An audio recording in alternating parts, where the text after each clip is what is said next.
Hi, I'm Peter Ryan. I'm Principal Analyst on Ovum's IT Services team, and I'm responsible for all research concerning contact center outsourcing and offshoring.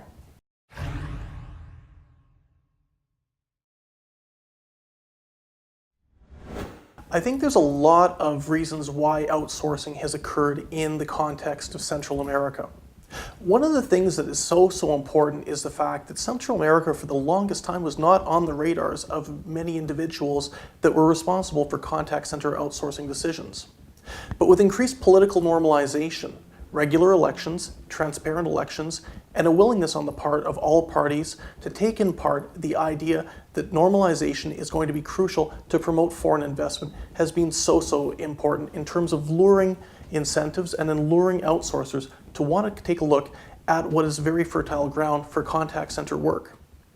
I think another reason why there's been a lot of investment in Central America from the United States with regards to contact center outsourcing has to do with the economics. If you take a look at how the economies in Central America have evolved over the course of the past few years, it's been very important that parties from all different sides of the spectrum, when they've arrived in government, have worked hard to keep taxes low, to keep inflation low, to keep GDP growth on a constant and steady pitch, and to make sure that the business climate is attractive. And finally, I think a very important factor in why there's been much more interest in Central America for contact center outsourcing, it's really fundamentally around familiarization.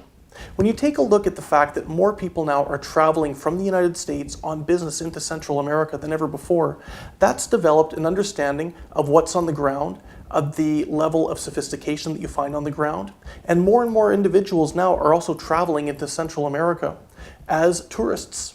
And as more tourists develop the region, as more individuals choose to travel to some fantastic locations for vacation destinations, such as Roatan in Honduras, that's going to drive more interest in terms of investment because the familiarity amongst business travelers and amongst leisure travelers is going to be so key. There's a number of advantages that Central America takes with it in terms of outsourcing contact center work. One of them I think that can't be understated is location. It's not difficult at all to get anywhere in Central America from the continental United States. One of the things that I've found traveling into Central America for the past few years is that the connections are fantastic and they're getting better all the time. And for business travelers that want to spend less time in airplanes, less time in transit, and more time on the ground, looking at their contact center operations, this is very important. A second factor is language. Familiarization with American English in Central America is incredible. One of the things that always strikes me when I get down to Central America is the impact that you have when you're speaking with local residents that have got English language skills. They speak it as fluently as I'm speaking right now. Price can't be understated either.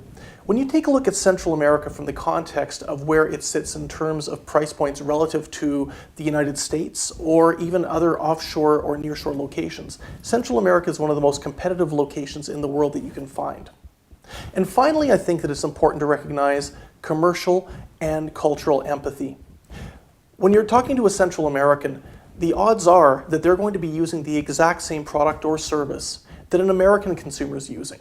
And when you get somebody on the telephone, an American consumer, an end user of a particular product and service, speaking with an agent who happens to be residing in Central America, having that level of empathy and having that level of understanding of that same product and service that the Central American agent might be supporting to the American end user can't be understated. This is incredibly important when you take into account end user satisfaction, when you take into account the retention of end users to a particular enterprise that they might be telephoning or that they might be using non-voice communication with. This is so important and I think speaks fundamentally to the importance of Central America in the equation of doing contact center outsourcing work from a nearshore or offshore perspective. It's funny how the region's evolved over the past decade. If you were to have asked me 10 years ago what would the key locations be in Central America, I would say that there would have been very few. Probably Costa Rica, perhaps El Salvador, but we've seen growth into new locations, and one of the most exciting locations that we've seen growing into the nearshore spectrum when it comes to contact center and outsourcing work is Honduras. The fact of the matter is there's a growing number of locations around the world that are looking to do contact center outsourcing and to do it well. And in my view, Central America has seen a classical evolution within this industry, where we see countries that perhaps 10 years ago wouldn't even have been thought of today, such as Honduras, are leading the pack in terms of innovation, excellence, and superb customer support to end users in the United States.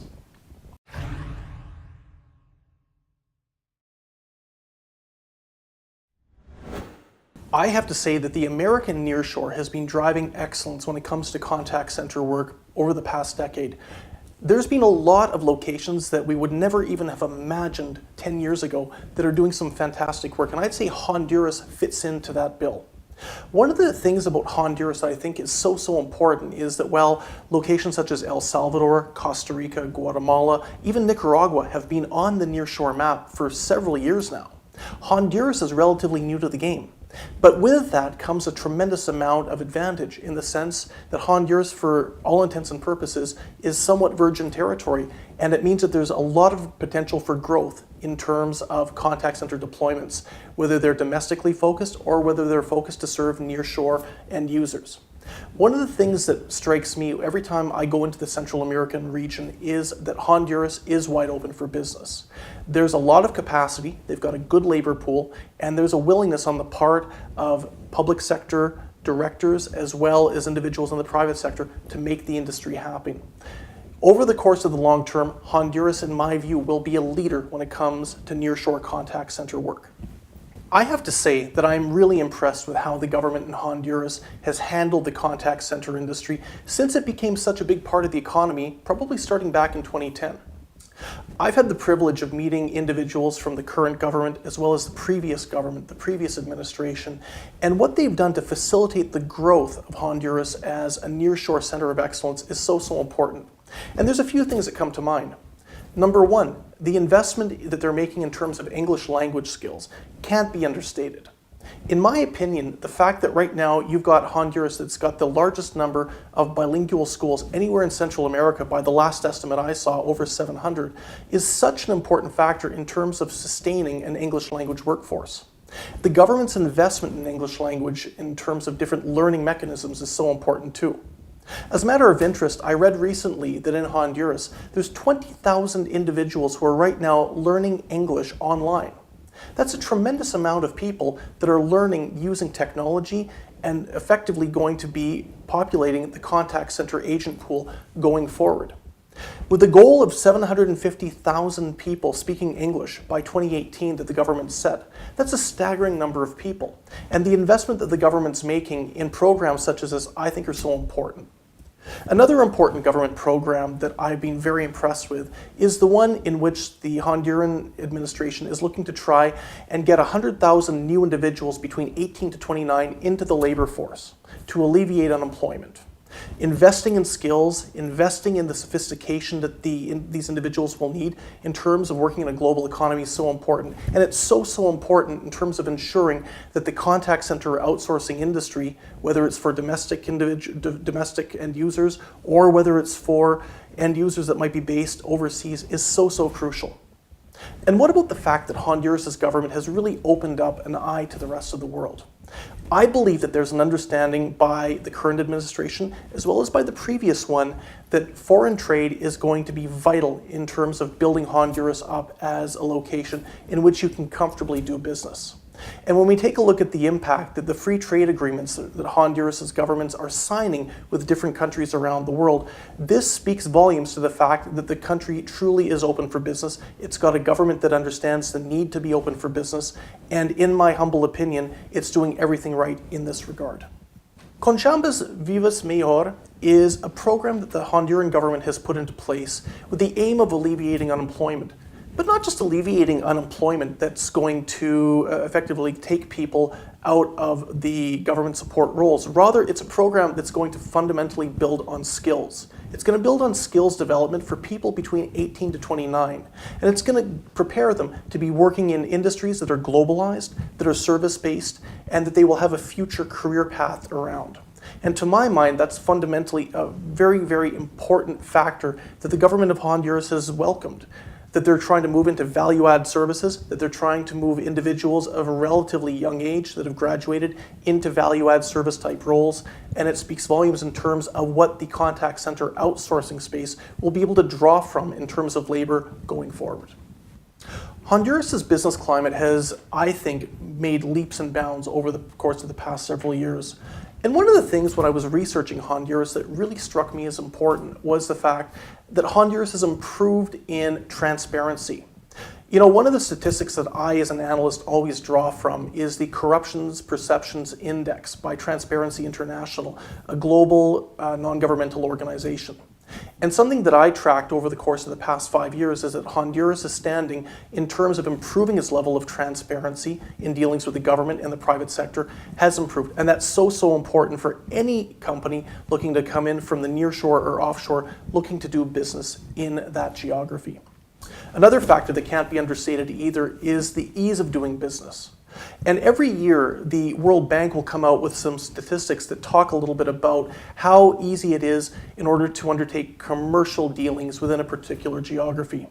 When you take a look at how Honduras has improved year on year over the past 3 or 4 years, again, this speaks volumes in terms of the country's willingness to make sure a strong business climate that's going to be competitive and that individuals from overseas, as well as companies from overseas, will want to take advantage of. And when you compare Honduras against some of its regional neighbors, it's interesting to note that it fares extremely well in terms of its ease of doing business ranking relative to both Nicaragua and El Salvador. And we have high hopes with the current government that's committed to foreign trade, that's committed to transparency, and it's committed to developing a strong business climate, that we're going to see Honduras's performance in these rankings improve year on year going forward. In my opinion, Honduras is unique in Central America in the fact that it's the only location where you can actually drive contact center work from multiple cities. Now, at the end of the day, this is an advantage that Honduras cannot understate. As far as I'm concerned, the fact that you've got San Pedro Sula, which is the largest city in the country, that's currently probably the driving force behind business process outsourcing and contact center work. But not just San Pedro Sula. You've got Tegucigalpa, which is the capital city, which has a population of 1.3 million. This certainly can't be understated either. No other country within the Central American region can boast 2 cities of these magnitudes in terms of population volumes. With 2 cities of equal population volumes, like we're talking about, this gives contact center outsourcers looking to service end users, whether they're domestically or in the United States, Canada, or overseas, the chance to draw from different pools of labor that are educated, multilingual, and most importantly, sustainable, which will help keep price points as low as possible and as sustainable as possible in terms of the inflationary pressures.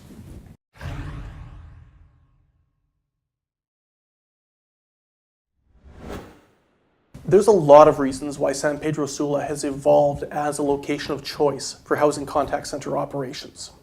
I think fundamentally, one of the reasons that I've seen a lot of companies look at San Pedro Sula around has to do with the improved infrastructure. Whether you're talking about the telecommunications reliability, whether you're talking about the investment in communications network or the infrastructure, there have been a lot of positive changes since the first time I went to San Pedro Sula back in 2010. And just a couple of examples on my recent trip to San Pedro Sula. Traffic was flowing a lot more straightforwardly. Public transportation, you can see the investments are working in terms of getting people around with modern facilities. The airport has undergone a fundamental investment over the course of the past few years, and when the renovations are complete, it will be one of the most important and one of the most modern hubs in terms of getting people in and out of San Pedro Sula by air. One of the other factors I think can't be understated is the fact that in San Pedro Sula, you've got a significant population, 1.5 million, and that's a very big pool of labor to draw from.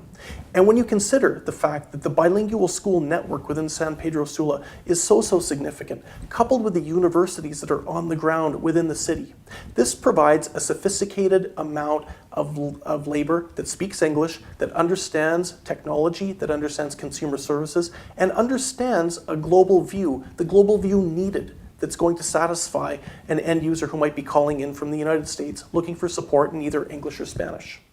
Price points in San Pedro Sula are competitive. Price points in San Pedro Sula are some of the best you will find in the Central American nearshore. And to my mind, the opportunity that exists within this urban space are tremendous, not just now, but going forward in the coming decade and beyond. You know, what's interesting, Tegucigalpa as a location for outsourcing delivery is really at the initial stages of building this industry up. Having said that, though, the potential that exists within Tegucigalpa is significant, in my opinion, as an analyst. Take a look at its population. It's nearly the same size population-wise as San Pedro Sula, nearly 1.5 million people in the broader metro area. And with that population, you've got the benefits of being a capital city and the investment that goes into a capital city. I had the chance to visit Tegucigalpa a few years ago, and I was very impressed with the level of sophistication that you find. The number of American stores, the number of American restaurants is significant in that particular location. People understand American culture. They also understand technology, and from what we've been led to believe in our analysis of Honduras, there's a great IT, technology, and engineering mindset that you will find in the capital city. And with that goes multilingualism. The number of individuals that speak not just English, but also that are learning other European languages or other foreign languages is significant. And recently I was speaking with an individual who is based in Tegucigalpa, and they were explaining to me the fact that after English is a second language, French is the third most spoken language in the city. That poses tremendous opportunities for any organization in Honduras that is looking to try and service the Canadian market, where French and English are the two official languages. So in my opinion, considering the investments that Tegucigalpa is making in its own infrastructure, similar to San Pedro Sula, considering the multilingual labor force, and considering the fact that the outsourcing industry still is not quite at the same level that it is in San Pedro Sula, there's a lot of room for growth and positive growth within that urban center, and we have high hopes for it going forward.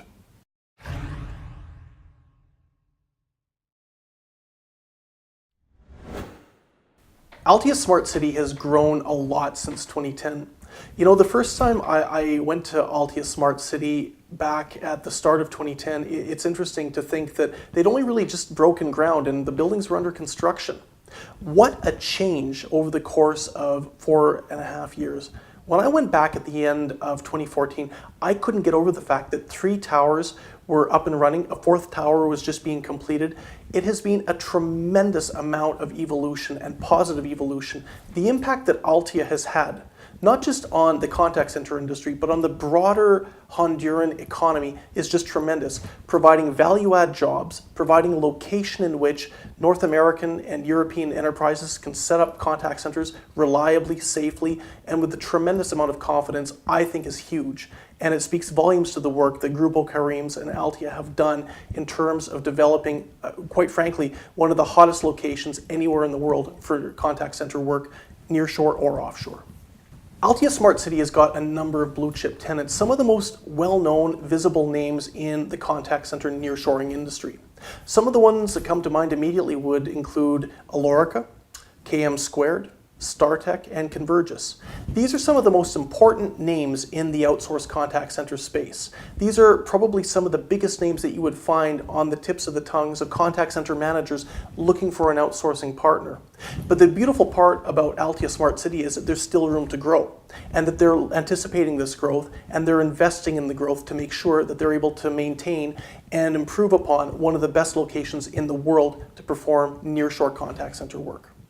There are a number of outsourced services that are being provided from Altia Smart City right now, and I think that this is probably one of the most exciting factors when it comes to this location in which you can do business. As an analyst, one of the things I look for is the dexterity of the labor force and the dexterity of the type of work that can be done from a particular location. And when you visit Altia, one of the things that you find out is that the agents working at the various contact centers are doing a whole lineage of voice and non-voice functions. Some of the ones that immediately come to mind: customer care, marketing and sales, technical support, KPO, which is knowledge process outsourcing, higher value work done on a front office BPO basis. And that's only some of scratching the surface. What about some of the other work that's being done in terms of non-voice, whether it's web chat, email, social media, secure messaging?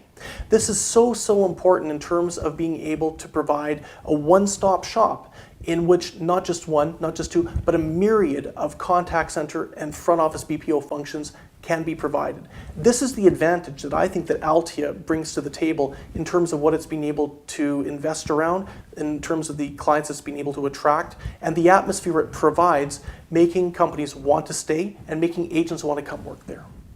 One of the most exciting things about Altia Smart City are the various elements that comprise the total package. And you know, the 4 office towers that are housing the outsourcing facilities are exciting. They're fantastic. When you go in, they're state-of-the-art, and that's just only one part of it.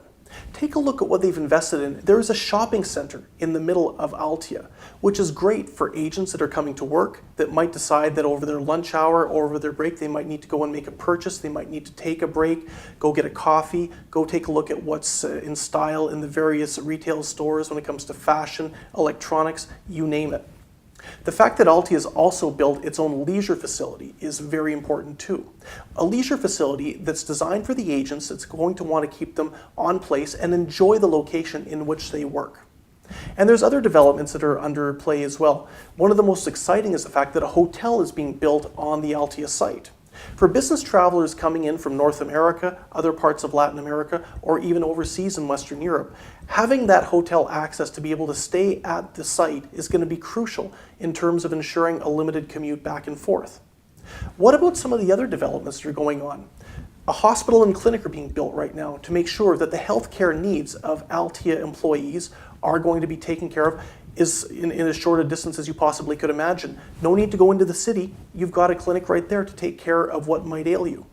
And what about the residences? Altia is also putting together an investment plan to build residences that individuals working at the various outsourcing facilities might decide to take advantage of and be able to live in to make sure that their commute is as limited as possible, not having to deal with getting into a car, getting into public transport, or even using cycling facilities or walking. They will be right there at the site.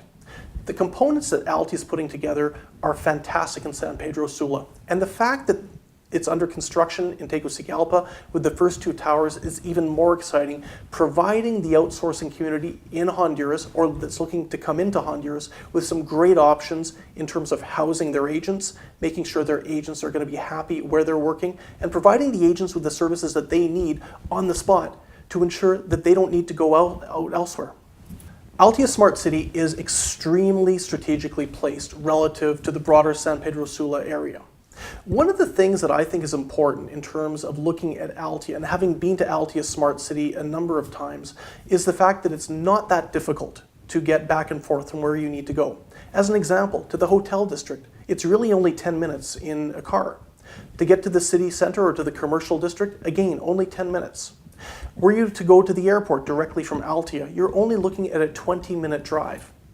We know that Unitec, one of the universities based in San Pedro Sula, is effectively built right next door to Altia. It's on the premises, and that's a fantastic advantage. But there's 2 other universities that are within proximity of a very short drive as well. And to my mind, this provides Altia with the strategic location it needs in order to best service the needs of its agents, the business people that have invested in terms of contact centers that have set up in Altia, and in terms of making sure it's the most competitive location it can be within the Honduran landscape.